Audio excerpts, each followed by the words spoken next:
Hey everybody, Scout Crafty here again. It's Wednesday. Actually, for me, it's Tuesday. It's the 4th of July, and it's surprisingly quiet considering it's the 4th. And I've been waiting for the fireworks, but, you know, it was a war zone here the last couple of years. It's very quiet. I'm surprised. So I hope it stays that way for the rest of the night. I'm sure, like a lot of you other people out there, when I was a kid, I enjoyed the fireworks. And as I got older, I'm not a big fan, especially the loud ones. I don't mind the pretty ones, but the loud ones just get to me. And all the animals around here, all the pets, they were all quivering. And see, it does get like a war zone later on. Anyway, couple things to talk about today. First of all, I want to talk about, as you know, I've been doing a lot of electrical stuff lately. And I really enjoy that, as you know. And as I was looking at some of the history of the electric and some of the old-time outlets and plugs and things like that I collect, one symbol came up, and it's called, I don't know if you've ever heard of him, Reddy Kilowatt. Reddy Kilowatt was a cartoon character invented in the 20s to try and get people to be more electrical friendly, especially in the rural areas. And because you got to remember something, people were kind of a little hesitant, especially again in the rural areas, of using electricity, and it wasn't cheap at the time when it first came out. So they were really trying to push it. Remember, they were building all these electromagnetic generators and dams and things like that, and they wanted to sell the electricity, and they wanted to keep it going. And a lot of people weren't all in on electricity, as crazy as it sounds now. I mean, think about what would you do without electricity. But some of these people, the old timers, they grew up without it. They figured it was, who needed that newfangled invention? So Reddy Kilowatt was a way to try and put a human face behind the electricity and how it was meant to serve you, electricity. And I have to tell you, I was always fascinated by this character.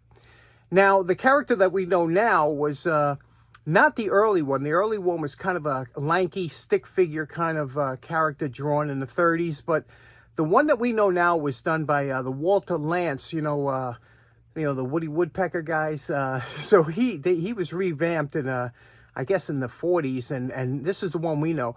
But he's become super collectible. If you go on eBay and look up Reddy Kilowatt, it is amazing at the prices that they get for these little bookends or anything that has Reddy Kilowatt on it. It's gold.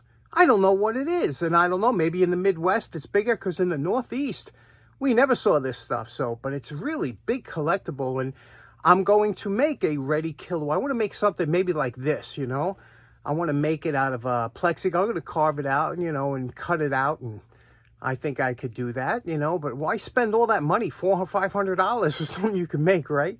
Anyway, what do you think of Reddy Kilowatt? Are you familiar with it? Did you grow up with it? Let me know in the comments. But today we got a quick couple tool restorations. I know you like that, so let's get started right away. Okay, it's funny, if you've been following the channel for a while, I'm probably one of the last people who's a fan of the slip joint pliers. And I we went through this before. A lot of people hate them. A lot of people do, it's the last pliers to go for. I like them because I guess this was the first tool I think this was probably the first tool my father, let me use. This and a screwdriver. So when you're a kid, you get to work with something and you use it. And then once I found out as a kid, once I got a pair of vice grips, that was my go-to. I use vice grips for everything. Remember when we were building bicycles and whatnot? Vice grips was the key. That was the bomb. Anyway, but I've always had a love of these slip joint pliers, and especially the ones with the nut and bolt. You can adjust it, Not that I ever did as a kid or whatever, but I have these two pliers that I wanted to do. And first of all, you can see the condition. This is, kind of rough, right? So what we're going to do is and this one here is the thin one. You see the thin wall, which they come in handy, believe it or not.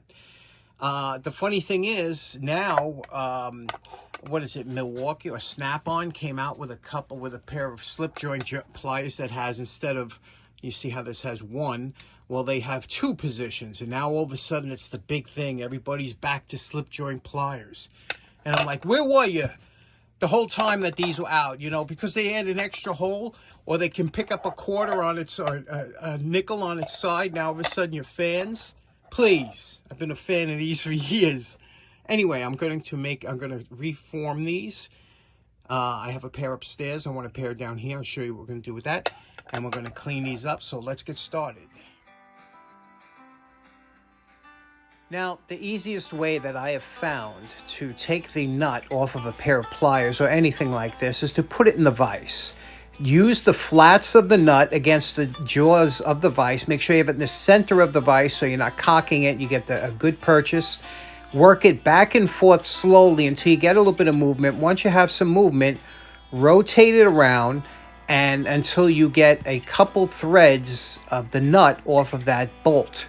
Once you have the nut, it lowers down a little bit, loosen up the vise again and push it down so that you would get, again, a better purchase, and then you could take it off. Just spin it off just like that.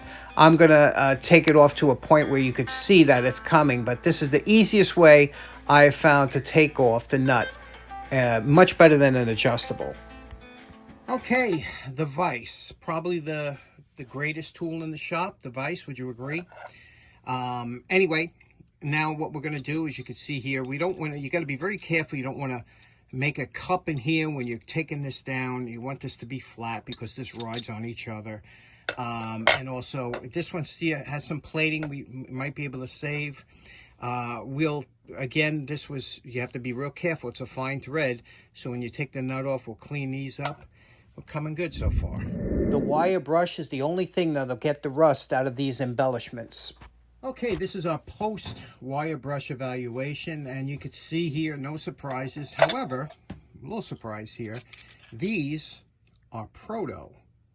Look at that. Didn't even know that they were Proto, but we'll probably lose that because we're going to get below those pits. And you see this one here was really, I bet you that was a 25-cent pair of pliers.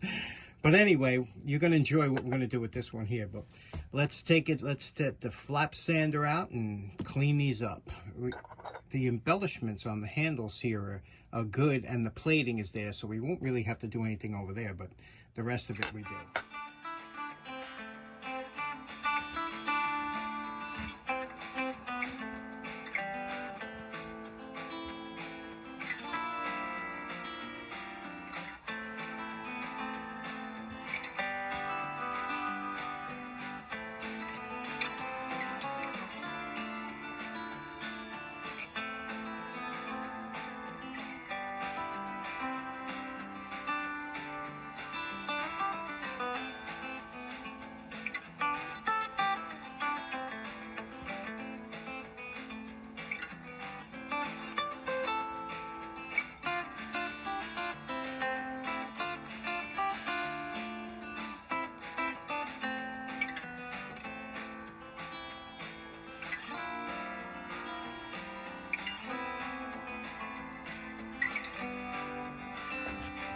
Okay, here's where the fit and finish comes in. Now we did this with just the sanders. We didn't get to any of the fiber wheel or anything else because now we got to do the tips. You see here, now we have this all assembled correctly. We did the insides. Everything looks good.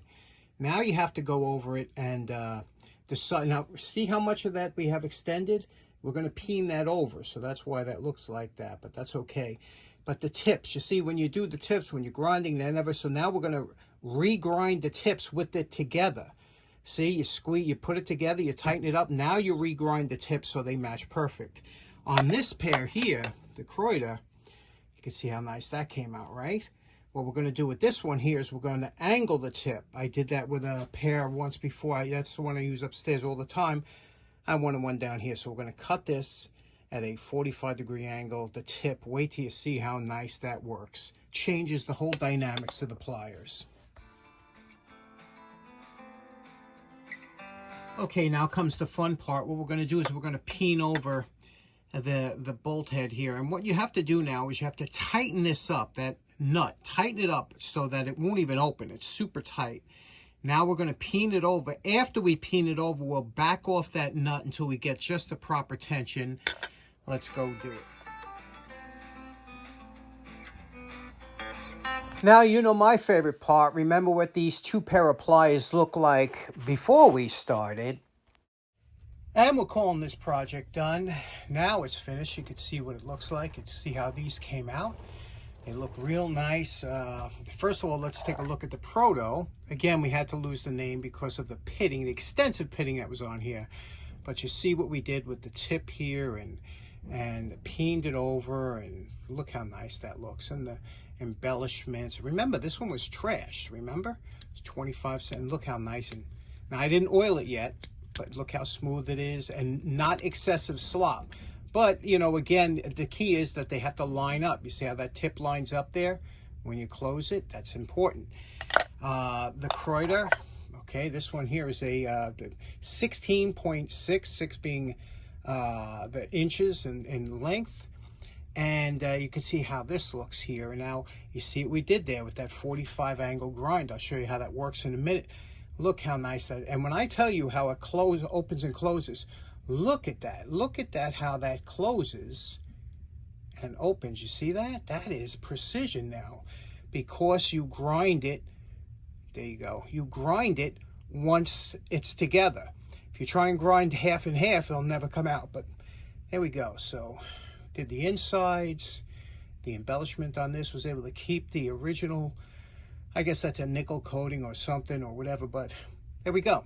Let me show you why this is a superior grind on this. Okay, here's why I like this angle so much on these pliers, because you see it works like almost like a diagonal cutter, but it gives you a lot of force up there, and I'll show you what I mean. Here's a pair of straight pliers. I have these flush ground, and a lot of times you can grab something. If you come in straight like this, you could grab it, but a lot of times it'll pinch you off or whatever, and if you try and come in at an angle, you only have that point making contact.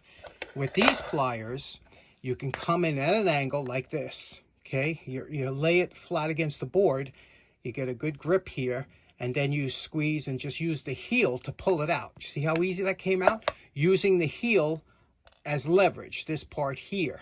We'll try this here with this one here. Another tack, this one's a little longer. Pull it, that's in tighter, and there you see it comes out like that.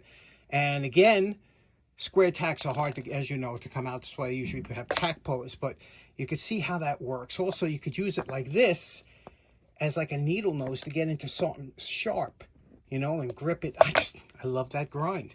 I suggest you try it, just like the short handle ball peen hammer and the square tip screwdriver. Okay, so in closing, that was an enjoyable project today. And I just have a favor to ask of you. Let me tell you what happened. A good friend of the show, and I'm sure a lot of you were subscribed to him, Old Sneelock's Workshop, my buddy Dave. And we had a collaboration a couple times with some projects. Dave's always been very supportive of my channel, helped me out when I was just getting started. He was around long before I was, and he built up a huge following. You know, he had 15,000 subscribers. He was doing great. Everything's good. He had more videos than me. He was the only one out there doing sharpening videos on saws when nobody else was, you know. And a lot of my content is actually regurgitated Dave's content. But a hacker got to Dave's account and Tesla US or something, and all of a sudden, all of Dave's videos, although they're not gone, they're no longer his videos. You know, it's under somebody else's name. So he started a different imagine, that's our biggest fear. You know that as YouTube creators, our biggest fear is that one day a hacker and everything will be gone. You know, 12 years, imagine 12 years of editing and work and filming, gone. So, you know, what can you do? I always feel when one door closes, another one opens. So if you will, do me this favor. I'll have a link in the description. Just go over there, give Dave a subscription, subscribe to his channel, let him know that we got his back, that it wasn't all for nothing, and let's get him up there. Let's do the best we can. Let's get him back up to where he was, and, you know, we'll see what we can do about dealing with the scammer. But anyway, I appreciate that. I hope you have a great day. We'll see you again on Friday. Thanks so much for tuning in. Bye-bye.